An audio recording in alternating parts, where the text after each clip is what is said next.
애국동지 여러분, 한간에 대통령 하야 운운하는 망령된 노인이 있습니다. 대통령이 하야하는 것이 본인을 위해서도 살고 나라도 산다는 망령된 말을 한 바 있습니다. 지지율이 50% 넘는 대통령에 대해 하야 운운하는데 하야의 하자도 꺼내서는 안 될 것입니다. 윤석열 대통령의 지지율은 구치소가 있을 때가 최고입니다. 윤석열 대통령은 맞으면 맞을수록 더욱 강해지는 스타일인 것입니다. 그가 직무정지를 4번이나 다 했다고 하는데 근본에도 반드시 돌아올 것입니다. 그래야 반국가 반란 세력을 일거에 척결하리라고 믿습니다. 탄핵심판 결정에 대해서도 8대0 운운하는 인간들이 있는데 원래 겁먹은 개가 더 크게 짖는 법인 것입니다. 8대0에 팔자도 꺼내서는 안 되는 것입니다. 이준석 탄핵에서도 4대4였고 근본 변론기일 연장권도 4대4였다는 사실에 주목해야 할 것입니다. 마은혁 재판에 대해서도 선고 기일도 잡지 못하고 있는데 그것도 4대4로 갈리고 있기 때문인 것입니다. 근본 대통령 탄핵은 4대4로 기각될 것이 확실합니다.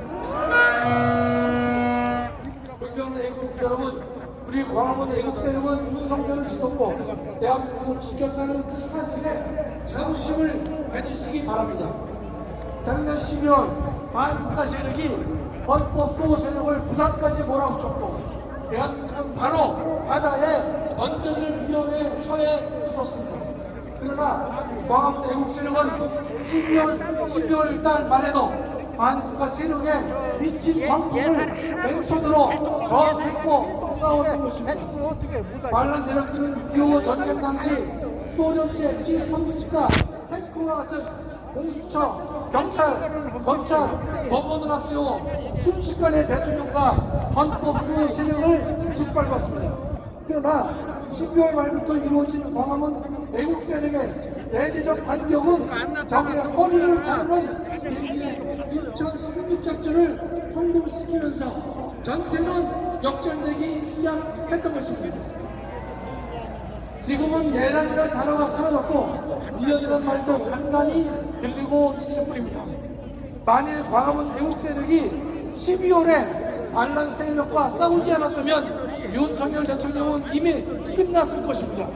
여러분들은 저 최원순 한자인 대통령을 한계를 넘기기 전에 구해냈던 것입니다. 그 중심에 광화문 총사령관이신 전노원 목사님이 계셨습니다. 그래서 우리 다시 한번 전광 목사님께 박수를 하겠습니다. 오늘 전광 목사님 칭찬을 잘 안 하려고 해요. 혹시 교만해지실까 하는데 지금도 교만한 것가 좀 있으시죠? 그러나 7년간 목사님이 이루어진 성과를 살펴본다면 그 정도는 아무것도 아닙니다. 진짜 작년 12월 달에 전광 목사님이 중심이 되신 광화문 애국 세력이 없었다면 우리는 이미 부산 바다 앞바다에 헌법 수호 세력으로 빠졌을 것이다. 그렇게 믿고 있습니다. 저는 대통령 탄핵 기각이라는 기쁨을 곧 맞이할 수 있을 것으로 확신하고 있습니다. 하나님이 직접 주관하셨고 게이트에 구속기에 반영했습니다. 존경하는 애국동지 여러분, 오늘 우리가 이 자리에 왜 모였습니까? 문영배, 이미선, 정계선, 정경미를 질타하기 위해 모였습니까? 아닙니다. 우리는 자유우파 재판관 4분이 자신의 양심을 지킬 수 있도록 격려하고 성원하기 위해서 모인 것입니다. 헌법재판소가 부패를 넘어 타락했지만 그래도 양심을 지키고 헌법을 수호하려는 귀한 재판관 4분이 계십니다. 이것이 대한민국의 저력이라고 저는 믿습니다. 이 4분이 흔들리지 않고 반국가 반란 세력의 모진 공격과 유혹에도 버틸 수 있도록 우리는 이 4분을 지켜야 할 것입니다. 다음 주 3월 1일 우선 3월이죠? 같이 비춰가는 입장인데 그리고도 3월 1일 3천만이 모여서 이 마지막 싸움을 끝까지 잘 마무리해야 될 것으로 믿습니다. 감사합니다. 자, 사실은 이 지금 윤석열 대통령이 이게 완전히 보통 사람이 아니야. 대통령께서 하신 제2국민다방문을 보면 좀 길어요. 28분인데 그건 내가 쓸 생각이 없고 뭐라고 말하냐 이런 말을 해요. 나도 이재명하고 뒤에서 짝짝꿍해서 거리해서 아니 나머지 2년 반 동안 대통령 생활 잘하고 그리고 국민연금 타고 이렇게 하면 좋겠지만은 나라가 북한으로 넘어갈 수 있는 것에 대해서는 용서할 수 없다고 이렇게 하면서 윤석열 대통령이 공수처에 내가 가준다. 왜? 이게 젊은들끼리 경찰하고 경호처하고 총격전이 벌어지면 아니 국민들끼리 젊은들끼리 총격전이 벌어지면 이것이 되겠냐?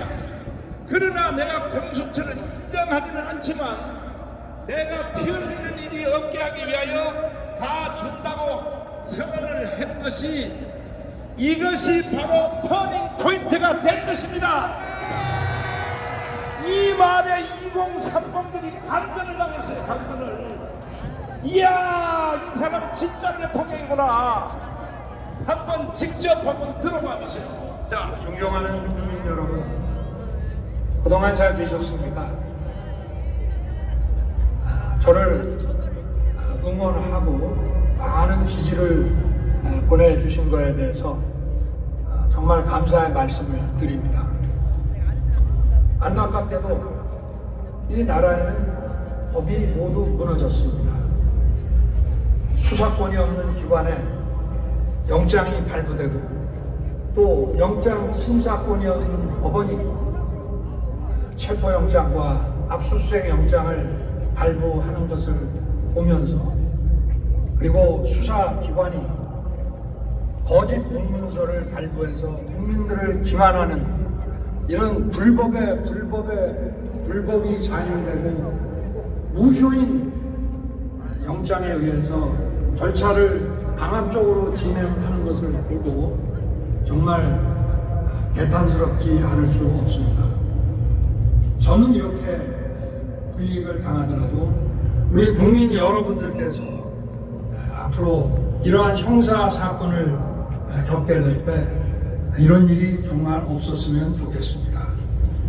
저는 오늘 이들이 이 경호 보안 구역을 소방 장비를 동원해서 침입해 들어오는 것을 보고 불미스러운 유혈 사태를 막기 위해서 일단 불법 수사이긴 하지만 공수처 출석에 응하기로 했습니다. 그러나 제가 이 공수처의 수사를 인정하는 것은 아닙니다. 대한민국의 헌법과 법 체계를 추구해야 하는 대통령으로서 이렇게 불법적인 무효인 이런 절차에 응하는 것이 이것을 인정하는 것이 아니라 불미스러운 유혈 사태를 막기 위한 마음일 뿐입니다.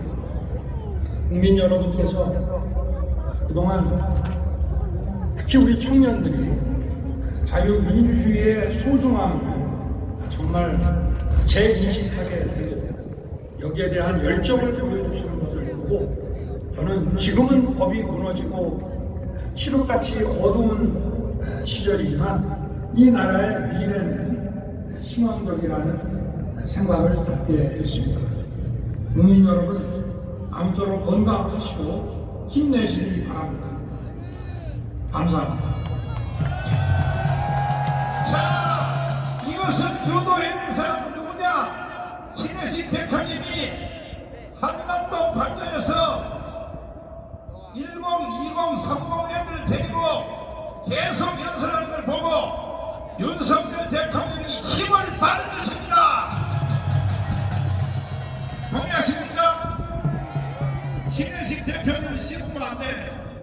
그러면 나한테 죽어 한 칸에 죽어버려. 난 신혜식 대표님하고 25년 돼서 25년 눈만 쳐다봐도 다 알아요. 그러니까 보세요. 2030을 위하여 자기가 공수처를 인정하지 않지만 내가 피 흘리는 일이 없기 위하여 나는 공수처에 다 준다. 그러나 공수처는 인정할 수 없다. 이렇게 선언하고 스스로 걸어서 들어갔습니다. 이것이 바로 대통령입니다. 대통령. 이 윤석열 대통령은 살아올 것은 100% 살아오는데 이제 돌아오시면 이승만, 박정희 다음에 최고의 통일 대통령이 될 것입니다. 우리가 전쟁할 필요도 없어요. 북한은 가만히 놔둬도 노동당보다 더 무서운 장마당에 의해서 무너지게 돼 있어. 윤석열은 세상적으로 바라보면 더럽게 재수가 좋은 사람일지도 몰라. 통일 대통령이 될 수 있다 이거야. 통일 대통령이 되기 위해서는 깜빵을 한 번 갔다 와야 되니까.